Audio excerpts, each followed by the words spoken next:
என் அன்பு தமிழ் சொந்தங்களே, அனைவருக்கும் வணக்கம். இனிய தமிழ் புத்தாண்டு நல்வாழ்த்துக்கள்.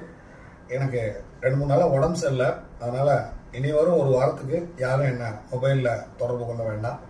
வர சித்திரை மாதம் முதல் வெள்ளிக்கிழமை வர 19/4/2024 அன்னைக்கு உங்கள் வீட்டில் ஒரு புடவை எடுத்து வச்சு சாமி கும்பிடுங்க. நம்மகிட்ட ஜாதகம் பார்த்த பல பேருக்கு சொல்லியிருப்போம், சித்திரை மாதம் முதல் வெள்ளிக்கிழமை சேலை எடுத்து வைத்து வழிபட்டால் வீடு விருத்தியாகும். இதை பல பேர்த்துக்கு நம்ம சொல்லியிருப்போம். இந்த சித்திரை மாதம் பிறந்தவங்க கண்டிப்பாக அதை செய்யணும். ஏன்னா சித்திரை மாதம் சூரியனே உச்சமாகி சூரியனே முடக்கமாகிற, கண்டிப்பாக வீட்டில் ஒரு புதிய புடவை எடுத்து வைத்து சாமி கும்பிட்டு துப்புரவு தொழிலாளர்களுக்கோ அல்லது இயலாதவர்களுக்கு யாருக்காவது தானமாக கொடுத்து விடுங்கள். அதுக்கு நேரம் காலம் எதுவும் கிடையாது. காலையிலேருந்து